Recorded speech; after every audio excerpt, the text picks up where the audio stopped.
from Omaha. I've got two questions. What is your next goal in life now that you're the richest man in the country? That's easy. It's to be the oldest man in the country.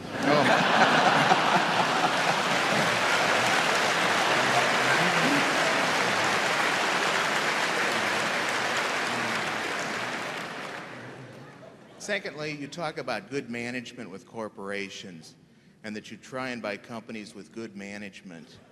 I feel that I have about as much chance of meeting good managers other than yourself as I do bringing Richard Nixon back to life.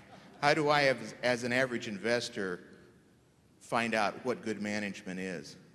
Well, I think you judge management by two yardsticks. One is how well they run the business, and I think you can learn a lot about that by reading about both what they've accomplished and what their competitors have accomplished, and seeing how they have allocated capital over time. You have to have some understanding of the hand they were dealt when they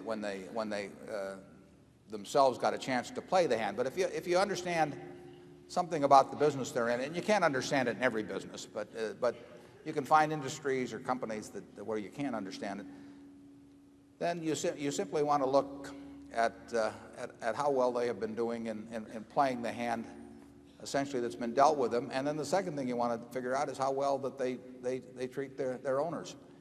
And I think you can get a handle on that oftentimes. A lot of times you can't. I mean, there are many companies that obviously fall in somewhere in that 20th to 80th percentile, and it's a little hard to pick out where they do fall. But I think you can usually figure out.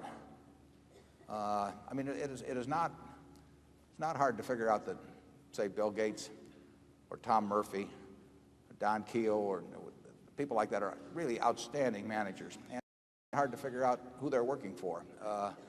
And I could give you some cases on the other end of the spectrum too. It's interesting how often the ones that, in my view, are the poor managers also turn out to be the ones that really don't think that much about the shareholders too. The two often go hand in hand. But I think reading of reports, reading of competitors' reports, I think you'll get a fix on that in some cases. You don't have to make 100 correct judgments in this business or 50 correct judgments. You only have to make a few. And that's all we try to do. And generally speaking, the conclusions I've come to about managers have really come about the same way you could make yours. I mean, they've come about by reading reports rather than any intimate personal knowledge or knowing them personally at all. So read the proxy statements, see what they think of, see how they treat themselves versus how they treat the shareholders, and look at what they have accomplished considering what the hand was that they were dealt when they took over, compared to what is going on in the industry. And I think you can figure it out sometimes. You don't have to figure it out very often. Charlie? Nothing to add. No.